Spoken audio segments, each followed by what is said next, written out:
Hi guys! Welcome back to my channel, Brain Vlog. And for today's video guys, ay vacation vlog tayo ngayon. Nandito ako sa probinsya. And this time, maglaba-laba muna tayo sa ilog. While, basta maglaba-laba muna tayo sa ilog. So, ayan guys. Alam nyo guys, sa totoo lang, wala na talaga akong ganang mag-vlog kasi wala namang views yung mga video ko kasi alam mo naman si Lolo Whitey, random lang yung mga video ko, hindi naman yan nilalagay sa FYP, hindi naman yan nilalagay sa social media, yung video ko hindi niya nilalagay sa wall, ganun, kaya walang views, so, kaya wala na akong ganang mag-vlog talaga, pero kailangan ko lang mag video kasi sayang naman din kasi kung yung ating money mawala. Alam mo naman si Lolo Whitey, pag hindi tayo nag-update napaka-stricto din. Ay naku, Lolo Whitey, paano kasi yung video ko lang naman ay ano lang, yung random lang, kung ano-ano lang, o yun, kaya ayaw ni Lolo Whitey sa ganung video. Nalilito daw siya kung saan niya ilagay. Saan niya. Kaya kasi mahirap talaga. Mahirap din naman kasi gumawa ng niche ba yun? Yung content na niche talaga, yung tuloy-tuloy. Ang hirap kaya gumawa ng ganun. Kaya ang ginawa ko, random video na lang yung ginawa ko. Pero wala. Pero kailangan nating mag-upload para sa update. Okay lang kahit walang views kasi sanay na tayo dyan, di ba? Ganun lang yun. Sayang naman kasi kung pabayaan natin yung ating YouTube channel na yung mga pinaghirapan natin noon mawala lang, di ba? So, sige, tuloy-tuloy lang tayo kahit walang views. Ay, naku, Lolo Whitey. Napaka-stick ko kasi. Anyways, ang saya ng vacation vlog ko. Ayan, ang sarap dito sa probinsya guys. Tingnan mo, ang ganda ng ilog. Naglaba-laba. Pagkatapos maglaba, magsampay para pag-uwi, magaan pa rin yung dala. Hindi basa yung mga labahin. Tapos magligo-ligo. O, di ba? Ang saya ng vacation vlog ko eh. Kaya lang, alam naman talaga natin na walang views kasi si Lolo Whitey ayaw niya ng random video. So, pero enjoy lang, enjoy. Total, nandiyan na tayo eh. Nandito na tayo sa mundo ng YouTube eh. Enjoy lang. O, katulad ng ginawa ko dyan, no? Enjoy lang, parang bata. Dahil pang bata. Sarap ng buhay sa probinsya, guys. Sarap balikan yung buhay sa probinsya. Diba? Yung mga nature, makita mo yung mga nature, ang ganda ng view. Nature, green na green, ang lamig ng paligid. Basta, ang ganda ng buhay sa probinsya talaga. Walang katulad ng buhay sa probinsya na ganito. Diba?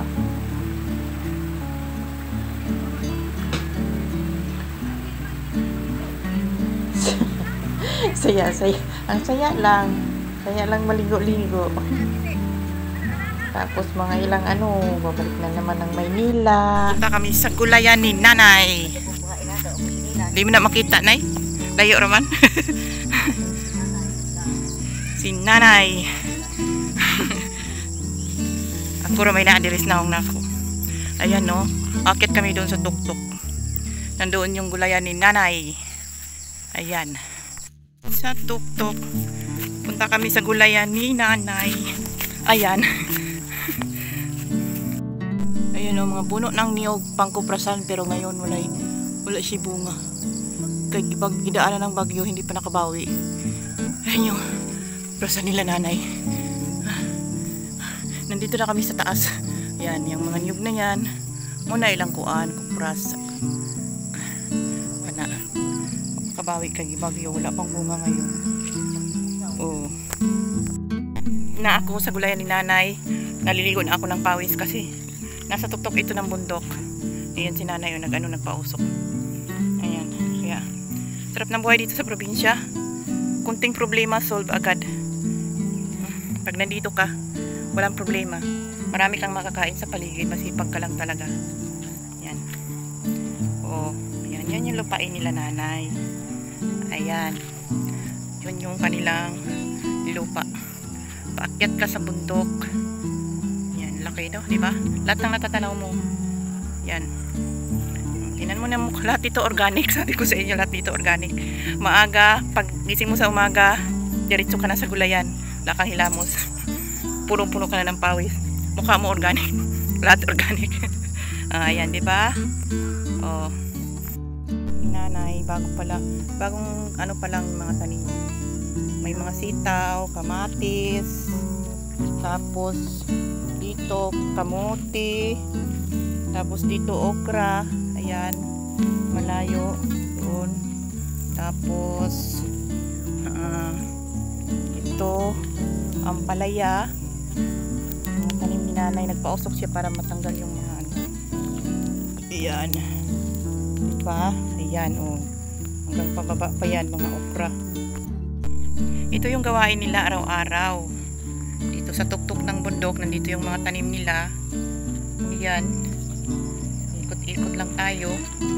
Tapos makita mo doon sa baba, nandito kasi tayo sa taas kaya yun doon baba.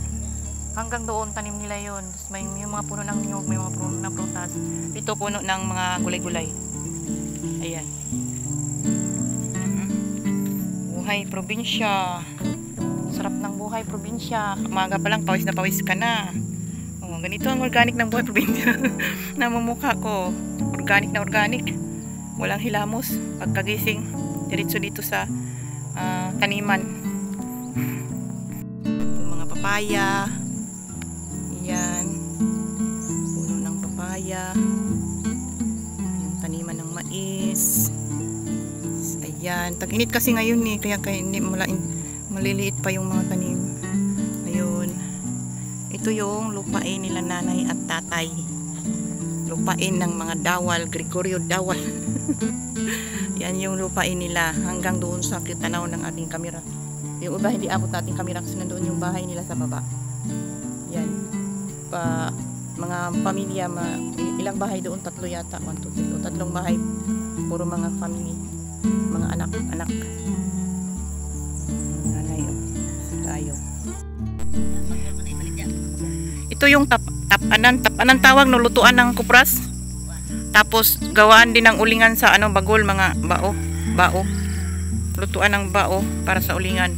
Ito yung lutuan ng kupras, tapanan ang tawag doon. Dito sila nagkukupras. Pero ngayon wala kasi walang mga bunga di pa nakabawi sa bagyo. Dati ulit ba yung bagyo na yun?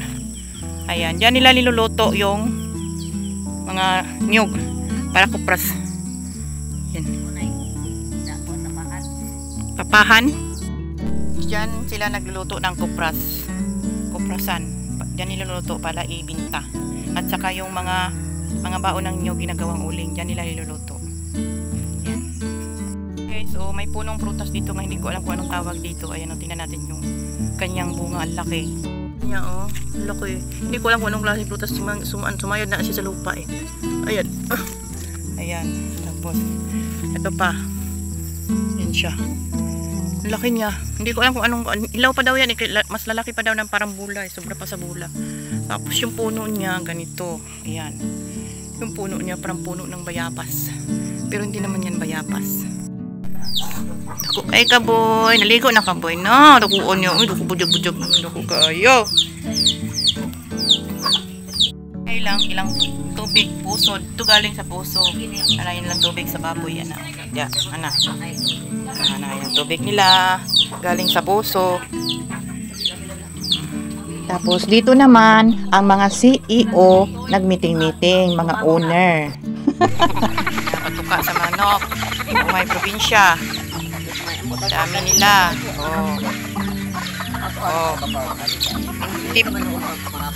Paghapon hindi sila lahat lalapit.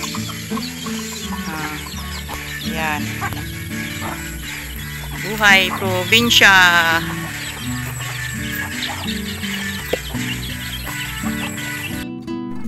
At ito naman sa lungsod. Meron silang tindahan na tuka-tuka sila na magbantay, yung mga miss ng tahanan. Tapos ito yung municipal ng lungsod. Inupakan Leyte. Ayan. Yan yung kasi magpipiesta na kasi. Pero hindi pa piyesta ngayon. Angat piyesta na. So, ayan, may mga pandang ano bang tawag nito, mga bulaklak. Kasi meron silang mga booth dyan na mga tindahan. Ano-ano lang ang mga display. Depende sa kanilang display. Ayan, ang ganda ng mga bulaklak. Yun talaga ang kinukuhanan ko ng video kasi ang ganda talaga. Yes, ang ganda talaga. Pero madaming booth dyan kahit ano-anong paninda. Siyempre, alam mo na tayo, bulaklak.